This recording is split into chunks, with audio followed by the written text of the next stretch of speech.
આજે કથા છે. કાશી વિશ્વનાથ પણ કહેવાય, વિશ્વેશ્વર મહાદેવ પણ કહેવામાં આવે છે. હાલ ભારતના ઉત્તર પ્રદેશમાં ગંગા નદીના કિનારે આ જ્યોતિર્લિંગ આવેલું છે અને એવું કહેવાય છે કે દેવોના દેવ મહાદેવની પ્રિય નગરી જે પૌરાણિક નામ કાશી તરીકે વિખ્યાત હતું. આજે આપણે એને વારાણસી કહીએ છીએ, પણ પ્રાચીન સમયમાં આજે આખું ક્ષેત્ર હતું એનું નામ હતું કાશી.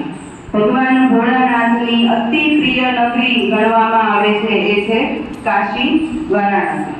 ભગવાનનો સદા વાસ જ્યાં રહે છે એ કાશી છે. ભગવાન મહાદેવ એવું કહે છે કે કદાચ કે હું ભક્તોથી નારાજ થઈ જાઉં તો મારું પરમધામ કૈલાસ છોડીને હું જતો રહું થોડા સમય માટે, પણ કાશી છોડીને હું ક્યાંય જતો નથી. માટે કાશી નગરીને અવિમુક્તેશ્વર પણ કહેવામાં આવે છે. તો ભગવાન શિવ અને માતા પાર્વતીના વિવાહ પછી એ બંને ગગન વિહાર કરવા માટે નીકળે છે. ગગન વિહાર એટલે કે ફરવા માટે નીકળે છે, આકાશમાં વિચરણ કરવા માટે નીકળે છે. આવા સમયમાં પાર્વતી એમ કહે છે કે નાથ, એક એવા આનંદની રચના કરો, એક એવા વનની રચના કરો કે જેની અંદર બધી જ સુખ સમૃદ્ધિ હોય અને જેમાં આપણને પરમાનંદ પ્રાપ્ત થાય અને થોડો સમય માટે આપણે ત્યાં એકાંતવાસ કરી શકીએ. માં પાર્વતીએ આવું વચન કીધું એ પછી ભોળાનાથ છે એ એવા આનંદ કાનનની રચના કરે છે. આનંદ કાનન, કાનન એટલે વન, જંગલ, કે જેની અંદર બધી જ સુખ સમૃદ્ધિ આવેલી હોય. આનંદ કાનનની રચના થયા પછી માતા પાર્વતી અને ભગવાન શિવ એ ઘણા સમય સુધી એની અંદર વિચરણ કરે છે. બધા જ સુખ સમૃદ્ધિ છે એ પ્રાપ્ત કરે છે અને માતા પાર્વતી કહે છે કે મને આ આનંદ કાનનમાં પરમાનંદની પ્રાપ્તિ થઈ. અને ભોળાનાથને કહે છે કે જેમ આપણને આ વનની અંદર, આ જગ્યાની અંદર પરમાનંદ મળ્યું, એવી રીતે સૃષ્ટિના અન્ય લોકોને પણ આ પરમાનંદ મળવું જોઈએ. તો એની માટે થઈ અને આ બધી તો ત્યારની વાત છે કે ત્યારે હજી સૃષ્ટિની રચના જ નહોતી થઈ, ત્યારે એક પણ જીવ હજી અસ્તિત્વમાં હતો નહીં. આ બધી ત્યારની વાત છે. માતા પાર્વતીએ કીધું એ પછી ભોળાનાથ એ વિષ્ણુને સ્મરે છે અને શ્રી હરિ વિષ્ણુ છે એ પોતાના સુદર્શન ચક્ર વડે એક કુંડની રચના કરે છે અને ભગવાન ભોળાનાથ કહે છે કે અહીંયા તમે આવી અને તમારું તપ શરૂ કરો.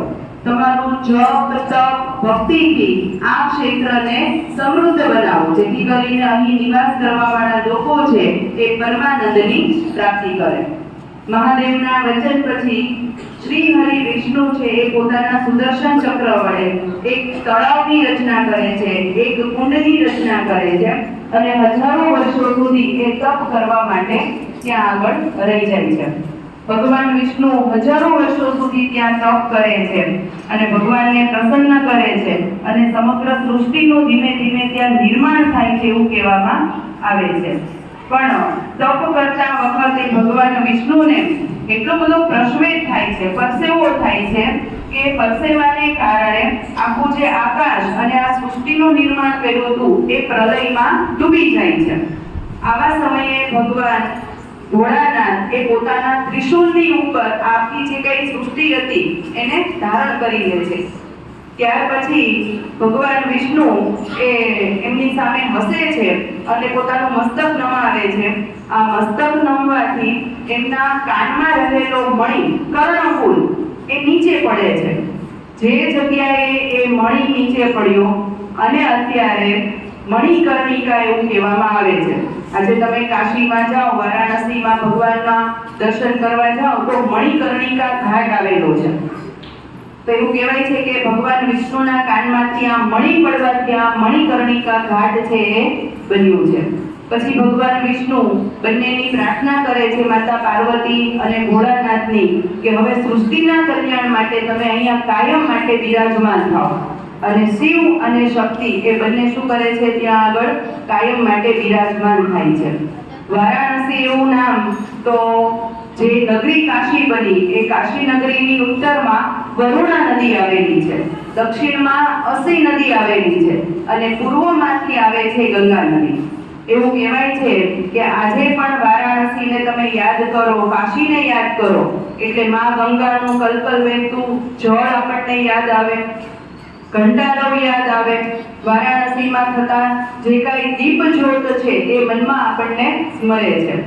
એવું કહેવાય છે કે કાશી નગરી એ ભગવાનની પ્રિય નગરી છે અને ભગવાને એના ત્રિશુલ ઉપર ધારણ કરેલી છે. પછી જો કે આ નગરીને સૃષ્ટિના કલ્યાણ માટે ત્રિશુલ ઉપરથી નીચે સૃષ્ટિની અંદર મૂકવામાં આવી હતી, પણ આજે એવું કહેવાય છે કે જ્યારે જ્યારે પ્રલય આવશે, બરાબર, એવું કહેવાય છે કે બ્રહ્માજીનો એક દિવસ પૂરો થશે ત્યારે ફરી પાછું સૃષ્ટિ ઉપર પ્રલય આવશે. બ્રહ્માજીનો એક દિવસ એટલે 1000 મહાયુગ. આની ગણતરી આપણે તો ન કરી શકીએ, બરાબર. એટલે બ્રહ્માજીનો એક દિવસ પૂરો થશે ત્યારે ફરી પાછી આપણી પૃથ્વી છે એ જળમગ્ન થઈ જશે, ફરી પાછું નવું સૃષ્ટિનું સર્જન થશે. પણ જ્યારે પ્રલય આવશે ત્યારે કાશી નગરીને કાંઈ થશે નહીં. ત્યારે ભગવાને વચન આપેલું છે કે આ કાશી નગરીને હું મારા ત્રિશુલની ઉપર ધારણ કરી દઈશ. એટલે કાશી નગરી અને કાશી નગરીમાં રહેવાવાળા તમામ જીવોને કોઈ નુકસાન પહોંચે નહીં. તો આ વચનને કારણે, આ પૌરાણિક મહત્વને કારણે આજે પણ ઘણા લોકો એવા છે કે પોતાના અંતિમ સમયમાં મૃત્યુ ક્યાં મળે તો કે કાશીમાં મળે એવી કામના કરે છે. એવું પણ વચન છે કે કાશીમાં જેનું મૃત્યુ થાય એમાં ભગવાન મહાદેવ એ વ્યક્તિના કાનમાં તારક મંત્ર બોલે અને પોતાની સાથે કૈલાસ ધામ લઈ જાય છે. માટે પણ આપણા હિન્દુ ધર્મની અંદર ઘણા લોકો એવા છે કે ઈચ્છે છે કે મારું મૃત્યુ ક્યાં થાય તો કે કાશીમાં. જાણીને નવાઈ લાગશે કે આજે કેટલા બધા વ્યક્તિઓ છે, મોટા મોટા આઈપીએસ ઓફિસરો છે કે જ્યારે પોતે રિટાયર થઈ જાય, પોતાના સંસારમાંથી નિવૃત્ત થઈ જાય ત્યારે કાશીમાં જાય, એક રૂમ લે અને જ્યાં સુધી મૃત્યુ પામે ત્યાં સુધી ક્યાં રહે? કાશીમાં રહે. તો દરેકનું ત્યાં આગળ એટલું બધું મહત્વ છે, મૃત્યુને પણ ઉત્સવ તરીકે કાશીમાં ઉજવવામાં આવતો હોય છે. તો આવી ભોળાનાથની નગરી, ભગવાન શિવને અતિ પ્રિય એવી નગરી એટલે કાશી, અને વિશ્વના નાથ કહેવાયા કાશી વિશ્વેશ્વર. તો આ હતી કાશી વિશ્વેશ્વરની કથા. બોલો કાશી વિશ્વનાથ મહાદેવની જય. હર હર